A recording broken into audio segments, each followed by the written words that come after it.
December 7, 1942, somewhere west of Stalingrad.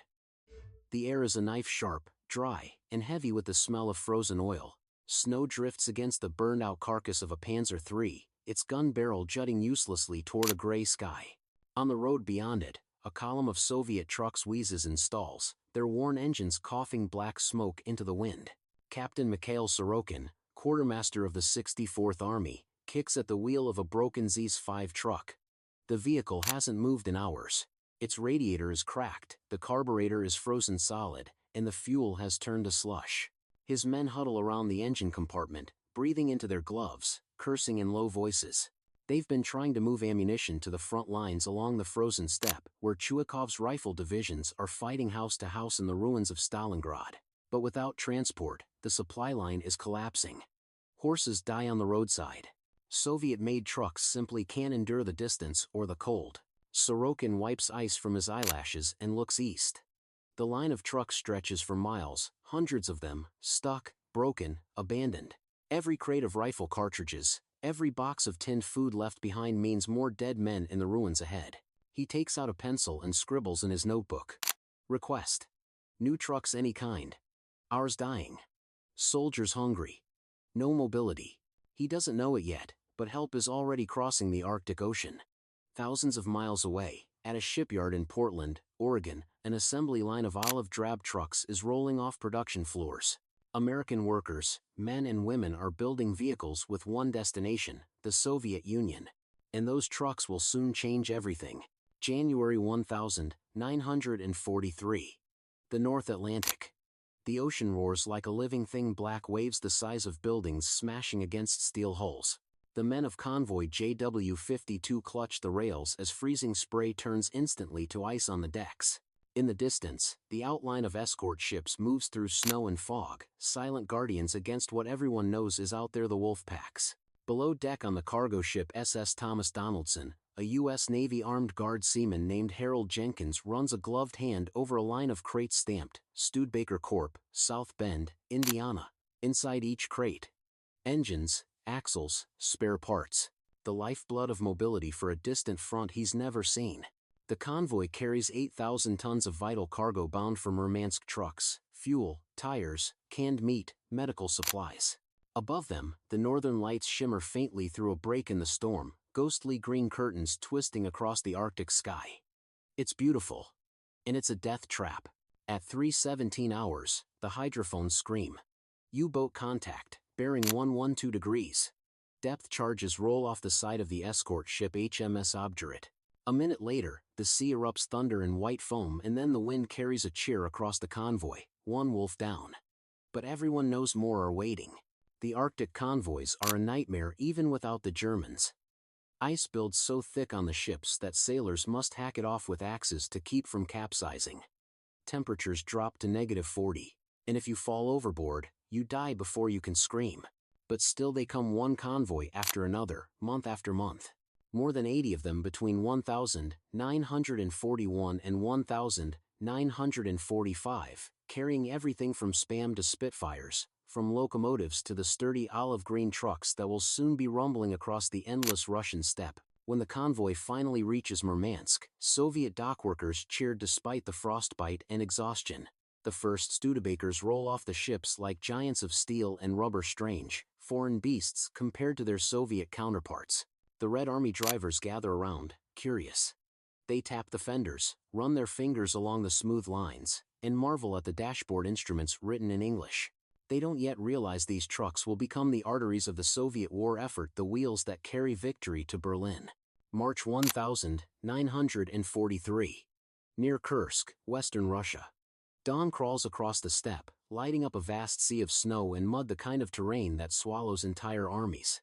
In the pale morning haze, a column of unfamiliar trucks grumbles to life. Their engines purr instead of rattle.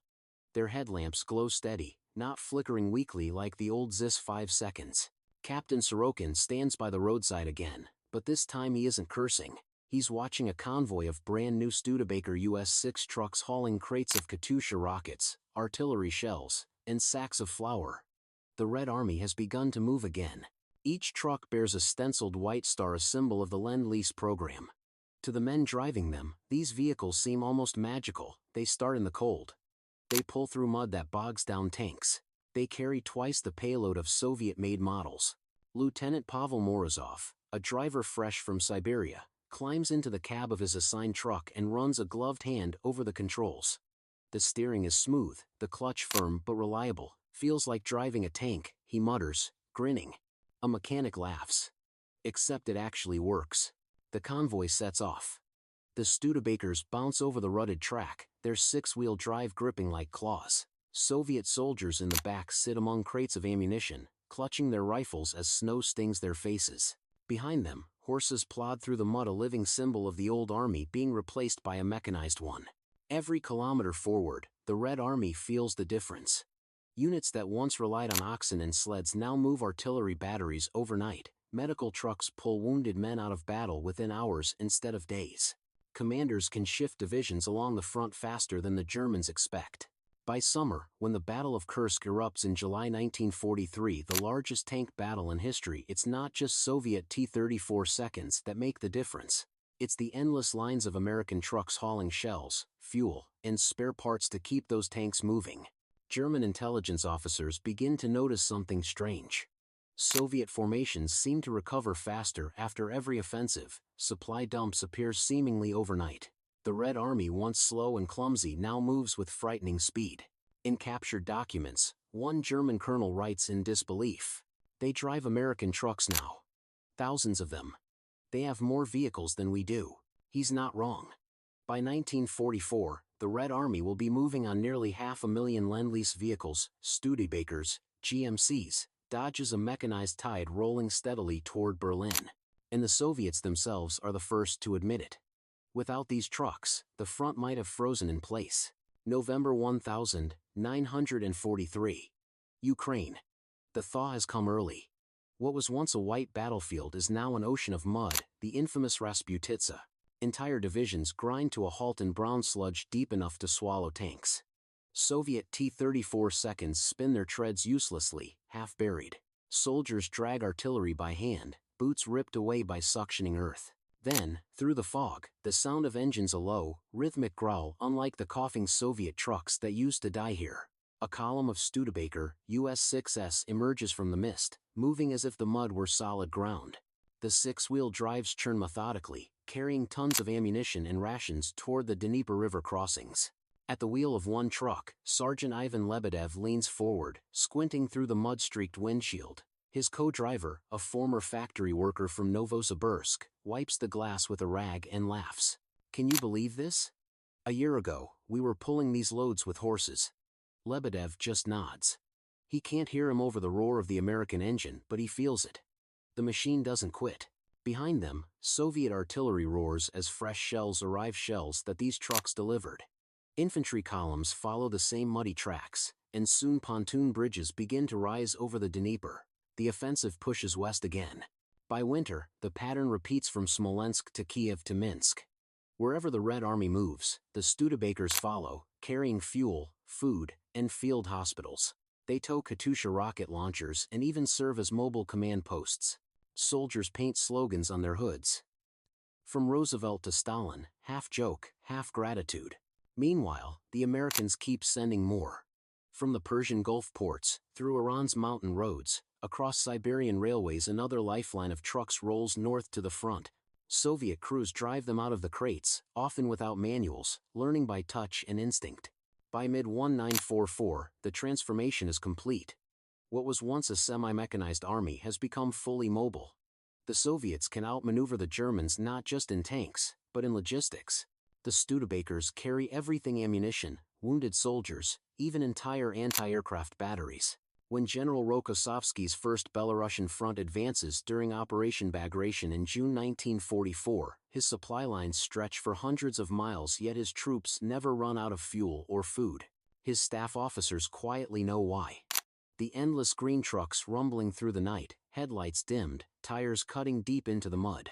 On one of those nights, as artillery flashes light up the horizon, Captain Sorokin, the same officer who once begged for trucks outside Stalingrad, watches another convoy roll past. The lead truck has South Bend, Indiana, stamped on its frame. He salutes it as it passes, snow swirling in its wake. He murmurs to his driver, "If we win this war, remember, it wasn't just our blood. It was their wheels." January 1945. Poland. The land is a ruin of ice and smoke.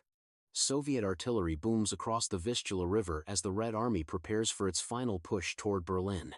In the frozen dawn, the horizon is alive with movement, not just tanks and infantry, but convoys stretching farther than the eye can see. Studebakers, GMCs, Dodges, all painted the same dull green, all caked in frost and mud. Each carries tons of shells, fuel drums, and food.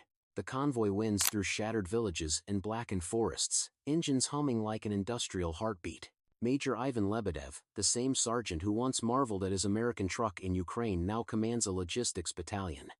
His men work day and night to keep Zhukov's spearheads supplied as they drive west. He grips a thermos of scalding tea, his breath fogging in the freezing air, and watches another column disappear into the haze. "We don't stop," he mutters. Neither do they. Every kilometer matters. The roads are mined, the bridges half destroyed, yet the Studebakers keep moving, hauling the war forward on their iron backs. Mechanics work under fire, patching tires and welding axles in the mud. Soviet soldiers joke that the trucks are built by Stalin's best American friends. When the Red Army crosses into Germany, the trucks thunder behind the tanks, their engines echoing through towns reduced to rubble. They deliver Katyusha rockets to forward batteries, ferry wounded men back to makeshift hospitals, and tow heavy artillery over terrain no tank could cross. By now, the trucks are as much a part of the Soviet army as the T-34. Crews have given them nicknames: Katyusha's brothers, Detroit mules, the Iron Camels. Soldiers carve stars and names into their dashboards. Some paint icons of saints beside the speedometers, a Russian touch on American steel. As the advance nears the Oder River, the pace is relentless. Zhukov's forces consume thousands of tons of supplies daily: fuel, ammunition, bread, even boots. Without constant resupply, the offensive would stall in days. But the convoys never stop. Under cover of darkness, Lebedev's battalion pushes one final load toward the front, crates of 122mm shells bound for the artillery that will open the road to Berlin. Snow drifts against the fenders as the trucks roll on, engines groaning in rhythm, headlamps hooded. A young driver, barely 20, looks out over the endless column and whispers to his comrade, "They said America fights for money. But these trucks fight for us." And as the guns thunder toward Berlin in April 1945, those same wheels that began their journey across the frozen Atlantic carry the Red Army's victory home. When the shooting finally stops, Soviet commanders stand on the ruins of the Reich Chancellery and look back on what carried them there. Tanks and courage won the battles, but it was logistics that won the war. In the years that follow, veterans remember the sound of those engines as clearly as any gunfire. One old mechanic, interviewed decades later, smiles through missing teeth and says, "We had our blood. They had their factories. Together, we crushed Hitler." The story of the Studebaker and its steel siblings fades quietly into history, overshadowed by tanks and generals. But on the roads from Stalingrad to Berlin, every survivor remembers what really kept them moving. It wasn't glory. It was wheels.